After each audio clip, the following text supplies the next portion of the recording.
Hey guys, Rick Zariis here. Hope you're all doing well. So today I thought I would run through how to create a pad from scratch in Omnisphere 3. Now the previous video showcased the sort of how to use various samples and whatnot, and also use third-party effects. But this time I'm going to do it purely in the box with Omnisphere 3. Now I'm going to keep it fairly simple because the thing is with pads, they don't need to be overly complicated, and they shouldn't be. They're not the forefront. They're there to support what you're doing musically.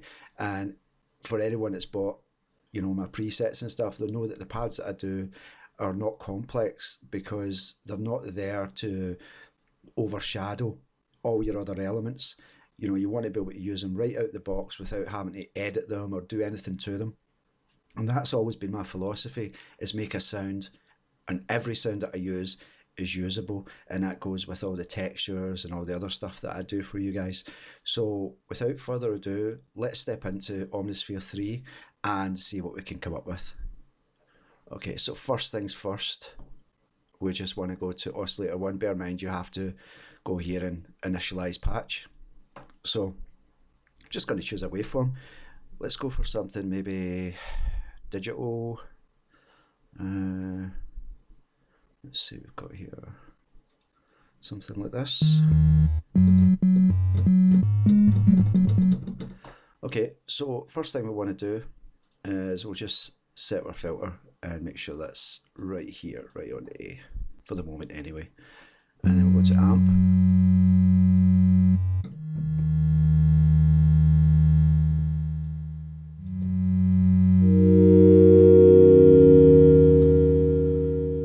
Sounds about right. And first thing we'll do here with regards to manipulating the sound is we'll hit unison.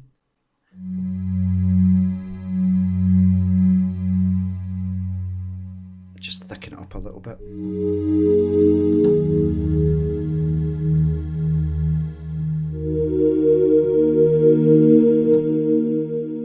So that's with unison on.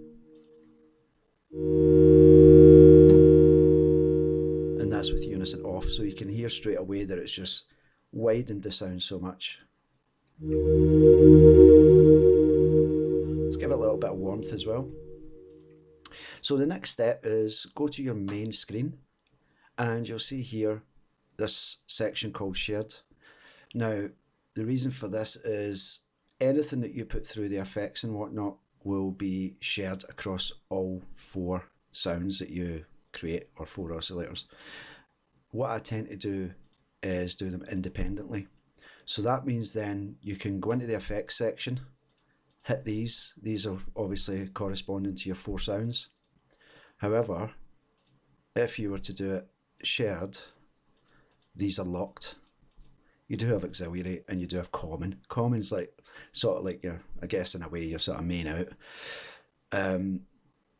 So yeah, what I'm going to do here is I'll put that back to independent.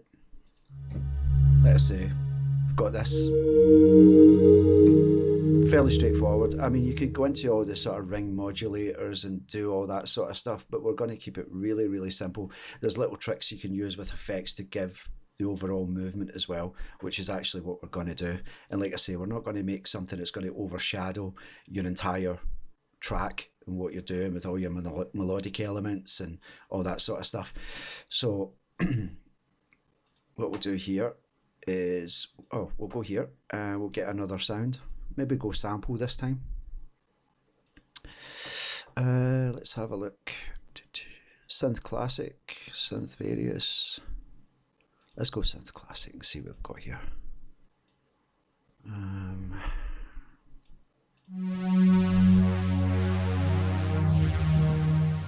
Ooh, straight off the bat, that's lovely.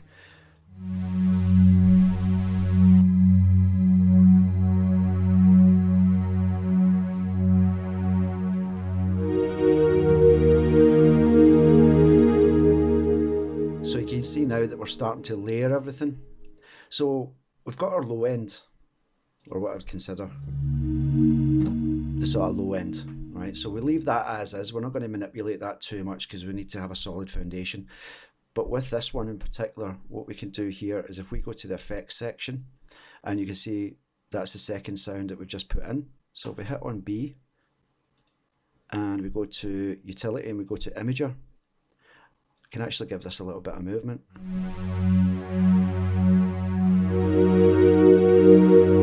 So you can actually hear it panning. What I'll do is if I put the wideness up a little bit more,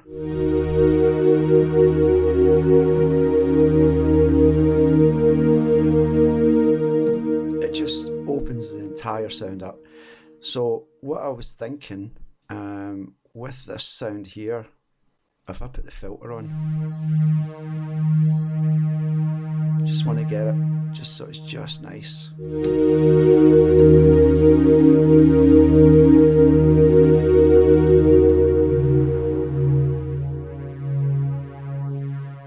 And it's just a bit balanced.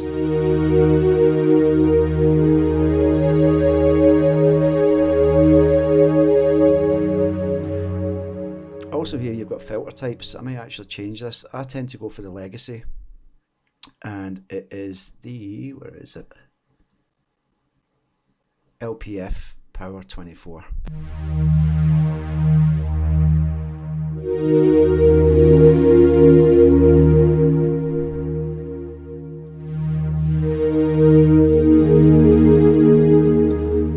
Okay, so that sounded pretty good so far. I mean, you could, if you wanted to, add a little bit of unison to this as well, but I'd keep it a little bit more sort of subtle, since obviously we've got the other sound with quite a bit on it.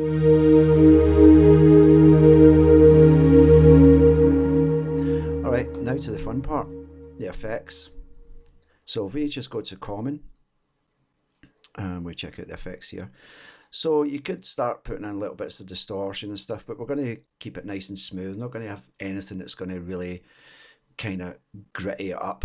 I don't feel it would be right for this one. So let's see here. So we could go for a delay. Let's see. Which delay should we go for? ×2.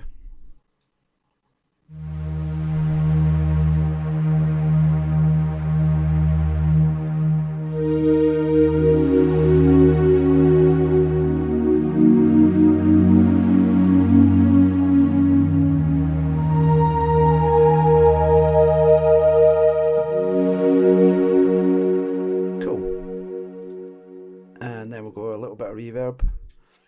Superverb's actually really good. So what we'll do is we'll check out some of these presets here. Sparkle wash, let's try that.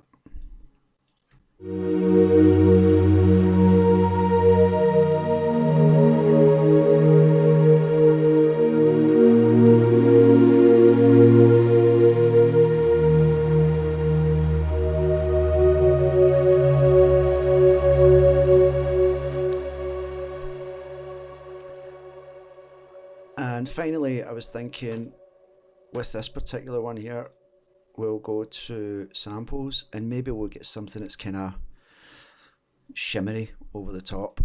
Let's have a look and see what we've got here. Organic sustains.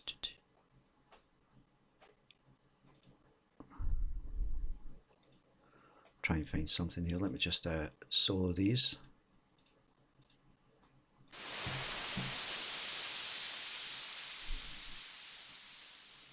My bad, wrong one.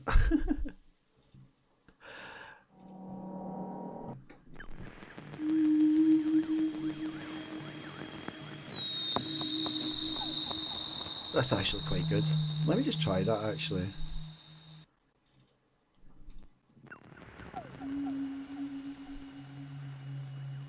Put the granular on for this.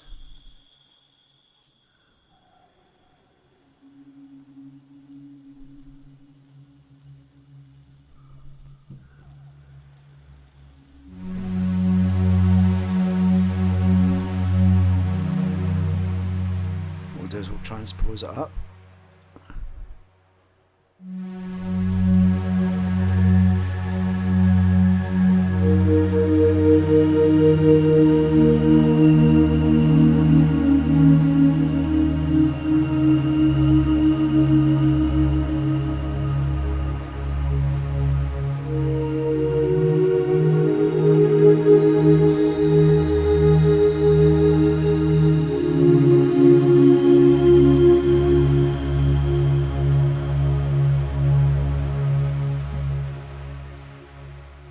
So with this sound, what we can do is we can actually maybe make that move a little bit as well.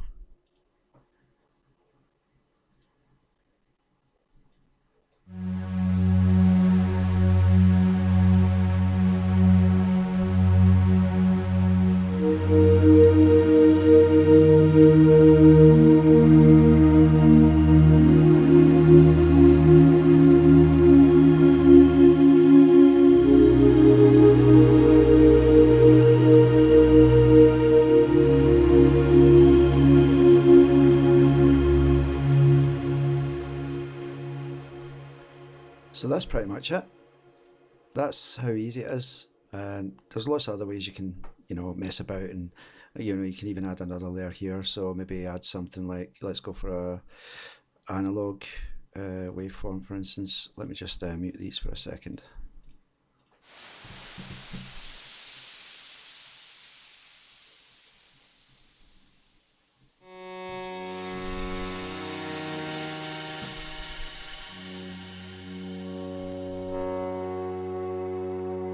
This can add just a little bit of bite.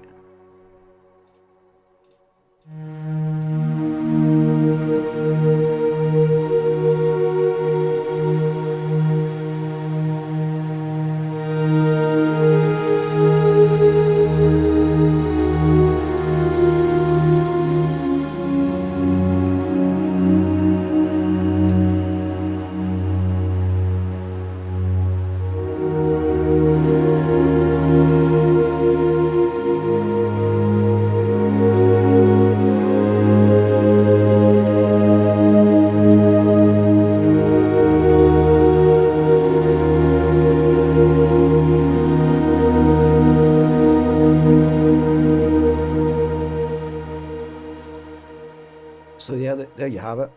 It's just a simple pad, easy to put together, nothing too crazy, and it still allows you to place it in your mix.